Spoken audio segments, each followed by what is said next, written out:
Olá, eu sou o Douglas Castilho e estamos iniciando a sabatina para o portal Quiririm News com os candidatos à Prefeitura de Taubaté, direto do estúdio TX, parceiro do portal. Até o dia 30 de setembro, iremos receber todos os candidatos de forma a te ajudar a escolher seu voto. A sabatina terá um tempo de 20 minutos, mais um para as considerações finais do candidato. O convidado de hoje é Sérgio Vitor, de 37 anos, do Partido Novo. Sérgio é casado, pai de 2 filhos e é formado em Administração e Economia e é pós-graduado em Marketing. Foi deputado estadual de 2019 a 2023 e presidente da Comissão de Tecnologia e Inovação na Assembleia Legislativa de São Paulo. Sérgio, obrigado por comparecer aqui na nossa sabatina do portal Quiririm News. A gente agradece o seu tempo disponível para esclarecer algumas dúvidas dos eleitores, né? Obrigado, Douglas. Prazer estar aqui com vocês. Tamo junto. Vamos lá, Vamos lá. então. Bom, a nossa primeira pergunta, ela, obviamente, a gente vai falar um pouco mais do distrito de Quiririm, né, que vem crescendo com novas moradias e atualmente o pronto atendimento mais próximo é a UPA Secap. Como você vê a área de saúde para essa região? Como facilitar o atendimento da saúde para bairros mais distantes? Legal, Douglas. A gente tem alguns grandes desafios na saúde, né? Primeiro, a gente tem que aumentar a resolutividade da saúde mais perto das pessoas. Então, temos os postos e uma reclamação recorrente de falta de médico, falta de medicamento e um desafio nesse atendimento. E quando a pessoa acaba indo nos postos de saúde e não tem o seu problema resolvido, ela tende a ir para o próximo, né? Daí vai para a UPA, aí depois vai e aí piora a situação. Então a gente tem que desenhar e redesenhar toda a jornada do paciente que a gente chama. Como que a gente vai melhorar o atendimento e a resolutividade dele nos postos mais perto? Para isso, precisa entender quais são as principais demandas daquele bairro e garantir que a oferta daquele serviço esteja presente. Então, por exemplo, em vários postos de saúde reclama-se de falta de pediatra. Então tem que avaliar, bom, se precisa de quantos dias da semana precisa ter pediatra aqui para atender a demanda. Então, fazer esse dimensionamento e garantir a oferta do serviço para aumentar a resolutividade no posto. E, paralelo a isso, a gente tem que fazer urgentemente uma transformação digital da saúde. Porque não faz sentido nem para o paciente que vai até a unidade, que vai até a UPA e depois não tem o seu histórico com ele, né, que a gente chama de prontuário eletrônico, também pelo lado da gestão, a gente tem um grande desafio. Como é tudo no papel, boa parte do atendimento, ou parcialmente no sistema, mas que não conversa não é integrado com os outros postos, com a central de regulação, o que a gente vê, a gente perde muito tempo, esforço e dinheiro por não saber, não conseguir medir os nossos atendimentos, não conseguir medir a nossa demanda, não conseguir dar celeridade nos processos, não conseguir ter uma noção clara de, olha, se o paciente está aqui, ele fez esse exame, o exame vence em 3 meses, a gente precisa garantir que ele seja atendido na próxima etapa da jornada pelo especialista dentro de 3 meses. Que a gente ouviu muito. Eu chego lá com o meu exame, daí o médico olha e fala, bom, já está vencido, tem que fazer de novo. Ou a pessoa vai lá, tem que ir até lá o lugar do centro de especialidades, por exemplo, para agendar. Não faz sentido, porque ela está perdendo tempo, aí ela chega lá para agendar, sai com um pedacinho de papel. E a prefeitura não tem uma noção clara, você não consegue gerenciar o que você não mede, você não consegue gerenciar sem ferramenta de gestão. Eu tenho certeza que se a gente fizer essa transformação digital, redimensionar as demandas de acordo com os bairros, de acordo com as nossas unidades de saúde, a gente aumenta a resolutividade perto das pessoas e a gente dá um tratamento mais digno para o taubatiano. E aí depois a gente fala de hospital, que é o próximo grande gargalo, né? Certo. Seguindo também nessa crescente das moradias na região, é uma preocupação por parte de alguns moradores e até de associações quando se fala no crescimento vertical naquela área, né, com prédios, já que muitas casas, casarões ali são tombados, inclusive a várzea do Quiririm é tombada. Qual a sua visão para a expansão imobiliária dessa região e a preservação de patrimônio? Legal, a gente até discutiu isso na nossa conversa, né, com os moradores do distrito, com a Societá. Eu entendo essa demanda, né? O grande desafio do gestor é a gente conversar com a sociedade e encontrar os pontos comuns. Porque essa decisão não tem que ser da prefeitura, porque vai impactar diretamente a vida das pessoas que moram ali. Agora, também tinha uma divergência, né? Quando eu perguntei para a turma ali, quem concorda com a construção de prédios? Acho que 3 ou 4 levantaram a mão concordando e o resto não. Então, por isso que eu falo encontrar os pontos comuns. Aonde que é a área que a gente tem que preservar, com certeza, que todos concordam? E aonde é a área que a gente pode flexibilizar a possibilidade de construções? Então, com essa discussão, nem sempre, né? Ninguém consegue agradar todo mundo. Mas você conseguir encontrar esses pontos em comum, porque é muito importante para a gente. Aí parte de uma premissa do Sérgio Vitor, prefeito, e que eu defenderia estando como prefeito nesse diálogo com os moradores. É muito importante que a gente preserve a identidade e a essência do distrito.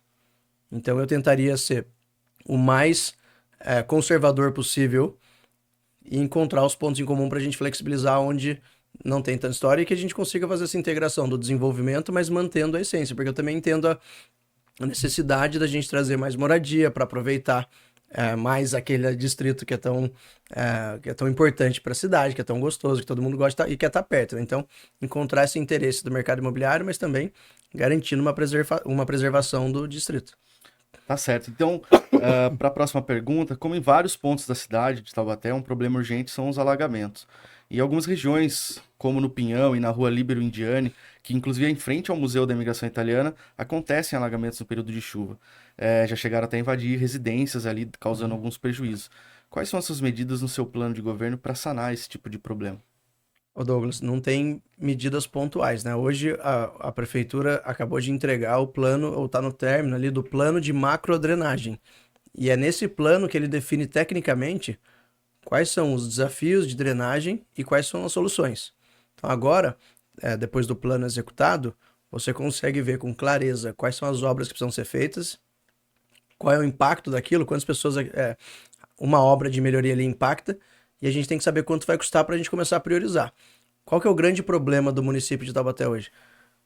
A cidade está endividada desde 2017, que gasta mais do que arrecada, né? Começou com o ex-prefeito que passou, por isso que teve as contas reprovadas pelo Tribunal de Contas, e o prefeito Saldi também não conseguiu sanar as dívidas e não fez os investimentos adequados. Mas com o plano de macrodrenagem, a gente consegue saber o que é prioridade. Agora tem que ser muito responsável com o nosso dinheiro para começar a colocar as contas em dia e aumentar a nossa capacidade de investimento. E, em paralelo a isso, dentro do nosso plano de governo, tem lá um escritório de projetos desenhado para a gente ter esses bons projetos e saber pedir dinheiro dentro dos ministérios, dentro das secretarias, dentro dos fundos de desenvolvimento. Alguns têm até fundo perdido.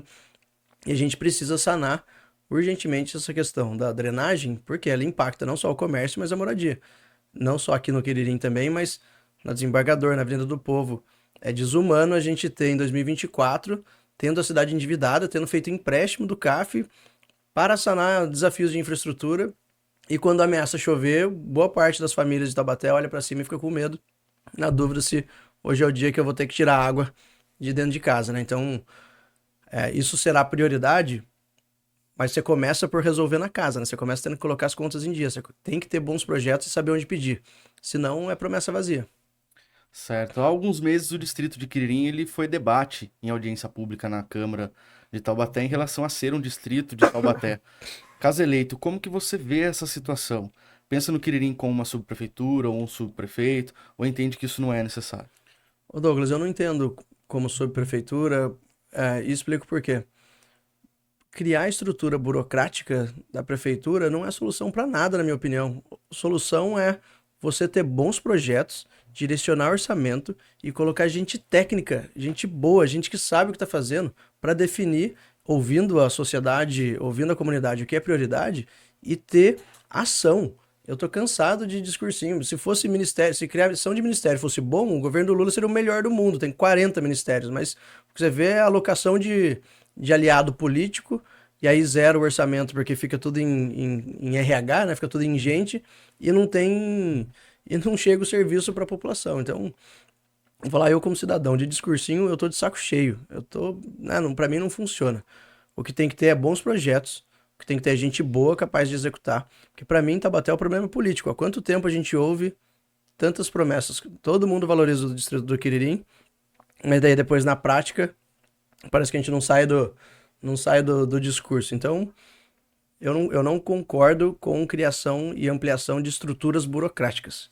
Eu defendo bons projetos e dinheiro na ponta e apoio às entidades, muitas das vezes, como a Societá, daquela outra conversa que a gente teve, que já está criando ferramentas ali para iluminação, para colocação de bandeiras que reforçam a essência da colônia italiana.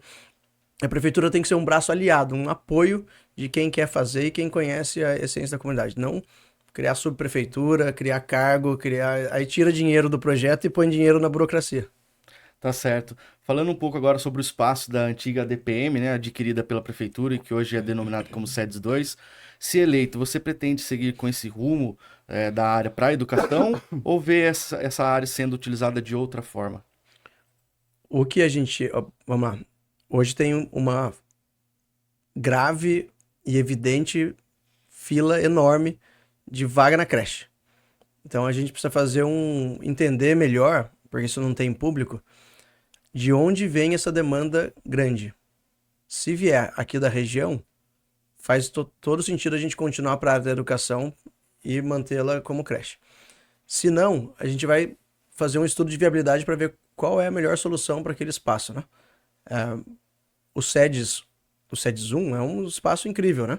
O SEDES, se fosse da mesma medida, a gente vai olhar e vai avaliar o tamanho da demanda, porque, de novo, vai ser um baita investimento. Então, não adianta ser um investimento enorme numa área que não tem demanda para aqueles serviços. Vamos lá, então, eu tenho falado bastante, né? A primeira coisa, o coração de uma prefeitura é a Secretaria de Planejamento. Hoje eu não consegui avaliar, a gente não tem esses dados para saber se esse é o melhor uso daquele espaço nessa região. Eu não tenho problema nenhum em dar continuidade com os programas e os bons projetos de ex-prefeitos. A gente vai copiar muita coisa boa de municípios vizinhos. Então hoje a gente precisa fazer um estudo melhor, na minha cabeça, do que fazer com aquela área. O SEDES 2 é um baita projeto. Agora, tem demanda para aquilo? A gente não vai gerar um problema de deslocamento grande para trazer as crianças para aquela área? Se não for, a grande possibilidade de continuar com o SEDES 2, incluindo também o EAF, né, que é o Programa de Escola de Atletas de Formação Integral, que é um baita projeto. Então, você ter esses caminhos parecidos com o SEDES 1 me agrada. Agora, se a demanda por educação não está aqui, está lá do outro lado da cidade, aí não faz sentido dar continuidade, porque você vai fazer um baita investimento e corre o risco de ser um elefante branco. Você falou aí sobre creches, né? Vaga de creche, e inclusive a próxima pergunta é sobre isso. O último levantamento realizado pelo Quiririm News foi identificado que nesta região do Quiririm há uma fila de espera de 101 crianças para berçários e 35 crianças aguardando vagas para o maternal 1. Diante desse cenário, né, quais são suas propostas concretas aí para ampliar essa oferta de vagas em creche e reduzir essa lista de espera? Ó, de imediato, tem dois formatos, né? E zerar a fila na creche era a prioridade do nosso mandato. Só relembrando, né? A gente, em Taubaté, você falou só no distrito do Quiririm, aqui na nossa região, 101 crianças entre berçário e maternal, né? São 715 famílias sem vaga na creche para os seus filhos em agosto. É muita gente. A gente está em 2024 e a gente está causando o começo da desigualdade ali. E a gente ainda não conseguiu resolver esse problema, né? Em 2019 chegou a bater mais de 1.000 e agora, em 2024, continua com 715. Então, duas medidas imediatas. Convênios, né? E parceria com a iniciativa privada. Esse você compra vaga ociosa nas escolas, isso tem que ser de imediato. Segundo, creches conveniadas, que aí são geridas por organizações sociais e elas ofertam as vagas e a gente contrata. Isso você consegue fazer mais rápido, né? Uma medida mais rápida do que a construção de creche também é a ampliação de salas onde já existem as escolas.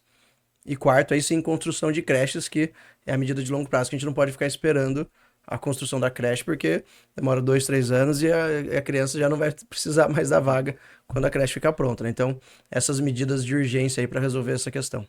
Tá certo. O Quiririm tem uma forte herança da imigração italiana, né, como todos sabem, e realiza aí 4 grandes eventos anuais, como o Carnaval, a Festa Italiana, Taubaté Jazz and Blues e o Outubro Equira.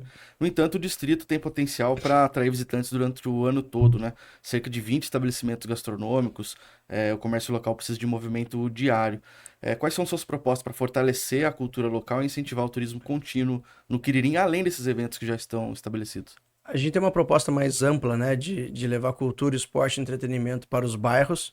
Isso, entre aspas, custa muito barato para o município pelo que ele entrega de retorno, né? Então, essa é uma das missões. Como a gente atrai e melhora a experiência dos nossos bairros ao longo do ano, respeitando suas vocações. Para alguns bairros, a gente vai ter que levar oportunidade na veia. Para outros bairros, a gente leva entretenimento para ser um atrativo de lazer e turismo. Mas mais importante, conversando junto com as entidades, e felizmente em Quiririm já tem uma entidade séria e comprometida com isso, como a gente pode apoiar encontrando dinheiro novo, entre aspas, né? Para que vocês tenham autonomia para definir essas ações e depender cada vez menos dos políticos. Então, em Santo Antônio do Pinhal, por exemplo, eu sempre dou esse exemplo. Lá, eles definiram alguns mobiliários, alguns ativos mobiliários da prefeitura e passaram a gestão para a associação comercial, no caso de Santo Antônio. Então, tem o portal de Santo Antônio do Pinhal. Uma empresa vai lá e paga para ser a patrocinadora daquele portal e a verba fica 30% para a associação comercial e 70% vai para o fundo de turismo. Certo. Então, você consegue encontrar essas ferramentas. Quiririm tem um potencial similar ali, talvez não nos valores iguais a uma cidade inteira, mas tem um alto potencial de trazer esse recurso de fora e esse recurso ficar para a entidade local definir prioridades, como vocês, imagino que vocês tiraram do bolso, né? Iluminação, o dinheiro para as bandeirinhas. Então, imagina se tivesse dinheiro de patrocínio, de apoio de fora, para vocês poderem fazer mais ações. Aí vocês definem o que é prioridade. Vai ser atrativo de final de semana? Toda quarta-feira vai ter alguma experiência na hora do almoço? Não sei, aí, enfim, quem sou eu para definir, né? A gente tem que definir em conjunto. Falando agora sobre emprego, né? Com a chegada da fábrica de carros voadores à nossa cidade, espera-se aí um impacto significativo na economia. Como você vê uma maneira de potencializar essas oportunidades para beneficiar a população em termos de emprego e desenvolvimento econômico? O Douglas, a vinda da EVE Air Mobility, né, do braço da Embraer que vai construir o carro voador, para mim é a grande oportunidade industrial de Taubaté dos próximos anos. Ela vai atrair emprego de alta capacidade, emprego de altos salários, e a gente precisa olhar para isso de uma maneira mais ampla. Então, a vinda dela, como a gente vai atrair os fornecedores da EVE Air? Como a gente vai garantir que ela contrate taubatianos? Então, para isso tem duas coisas. Primeiro, a gente vai ter que consultar não só a EVE Air, os fornecedores e toda a nossa indústria, quais são as competências necessárias que eles precisam agora e nos próximos anos para a gente formar essas pessoas. Aí a gente vai lançar o programa Trilhas do Futuro, que conecta os nossos jovens às competências que as empresas demandam. Então, a gente não quer saber de quantos cursos a gente vai entregar, a gente quer saber de alta empregabilidade, curso conectado com o mercado de trabalho. Para a gente garantir que essas empresas saibam que, se elas virem se instalar aqui em Taubaté, elas vão ter mão de obra adequada aqui. O segundo ponto os nossos distritos industriais, o NA1, NA2 e Piracangaguá, não tem saneamento básico, então a gente tem que fazer a regularização urgente para que essas empresas olhem para cá como um atrativo. Porque hoje elas olham para os distritos de Taubaté e falam, bom, mas aqui não tem saneamento básico, aqui não está regular. Eu vou demorar muito para licenciar, para conseguir começar a operar. E aí elas acabam optando naturalmente por cidades vizinhas que já estão com processos mais ágeis, que já estão com uma infraestrutura adequada. Esses dois caminhos são urgentes. A gente vai aproveitar a vinda da EVE Air e vai conversar com todos os fornecedores, com os parceiros, garantir formação adequada e garantir que a gente resolva as questões nossas de saneamento básico para que os nossos distritos sejam atrativos para mais indústria vir para cá. E a gente está chegando ao fim da sabatina, mas antes das considerações finais, tem mais uma pergunta que é mais abrangente, né? Quais seriam os pilares do seu plano de governo? Boa. Vamos lá. A gente vai devolver Taubaté aos taubatianos. A política ficou muito desconectada do cidadão ao longo dos últimos anos. Faz tempo, a gente está com a cidade endividada, a gente está com o cidadão descrente, a gente não acredita mais, a gente está vendo os nossos vizinhos prosperarem e a gente continua errando itens básicos. A gente continua com 715 pessoas esperando vaga na creche para o filho. O nosso distrito industrial não tem saneamento básico. A nossa cidade tem menos leito por habitante que quase todas as cidades vizinhas. A nossa saúde está no papel, é papelzinho, a nossa saúde está na UTI. Então, a gente tem 4 pilares do nosso... o centro está morrendo, o Mercadão tem uma experiência horrível, né? A gente tem 4 pilares dentro do nosso plano de governo. O primeiro é tolerância zero e dar um choque de moralidade na gestão pública em Taubaté. A gente não vai conseguir resolver os problemas de sempre com os mesmos de sempre, fazendo loteamento político, trocando cargo, entregando os cargos-chave para gente política, para gente que não é técnica, para gente que não sabe o que está fazendo. Esse cabide de emprego está arrebentando a cidade. E essa troca partidária, né? São aqueles partidos que vêm para te apoiar, mas depois você loteia aqui, loteia lá. Para mim, esse é a causa da gente estar aqui em 2024 reclamando dos mesmos problemas de 2012, de 2008, e essa é a causa. Então, dá um choque de moralidade nessa gestão. O segundo é resolver de uma vez por todas a questão da saúde, né? Com tecnologia, aumentando a resolutividade dos postos, trazendo uma Santa Casa aqui, parceira, para a gente conseguir contratar ela atende também convênio, mas para a gente conseguir contratar vagas nelas e aumentar de fato o número de leitos, porque hoje a gente trouxe um hospital estadual para o município, continuou com o mesmo número de leitos, aumentou muito pouco para o Taubatiano e aumentou a nossa conta radicalmente. Terceiro, tolerância zero contra o crime e corrupção. Isso é uma das reclamações recorrentes que a gente tem. A corrupção interna precisa ser combatida e a gente está vendo um disparo de número de moradores de rua que está aumentando o número de furtos e sensação de insegurança. E por último, a nossa virada para o desenvolvimento, que aí tem a ver com como a gente vai reindustrializar Taubaté, como a gente vai revitalizar o centro, como a gente vai simplificar e ajudar a vida dos pequenos empreendedores que são a base da economia, não só de Taubaté, mas do Brasil inteiro. Então são esses 4 pilares que a gente vai atuar para transformar Taubaté. Tá certo, Vitor. Obrigado pela entrevista. Bom, assim finalizamos a nossa primeira... Aliás, não, finalizamos não. Tem as suas considerações finais, estava me esquecendo aqui. Se você quiser, nós temos essa câmera aqui para você fazer as suas considerações finais. E o tempo para isso é de 1 minuto, a hora que você quiser. Douglas, obrigado. Turma, como eu falei, a gente vai devolver Taubaté aos taubatianos. Essa sensação de que a política está muito desconectada do cidadão tem que acabar. E a gente vai conseguir aproximar isso com verdade, com honestidade, com transparência, com governança, e a gente vai corrigir a rota de Taubaté. Já falei os pilares da nossa atuação, né? E são 4 principalmente. O primeiro é dar um choque de moralidade na gestão, o segundo é resolver a questão da saúde, o terceiro é tolerância zero contra o crime e corrupção, e o quarto é essa virada para o desenvolvimento que a gente vai dar com formação e garantindo que a gente traga mais investimento de volta. Se o problema de Taubaté é político, a gente tem que resolver a política. A gente tem que escolher gente nova, sem rabo preso, sem dívida e favor político para ninguém dessa cidade, nem cacique de Brasília. E a gente montou um time não só da gestão, né, do executivo, Sérgio, Vitor e toda a nossa equipe, mas também com bons candidatos à vereança. Por favor, pesquisem.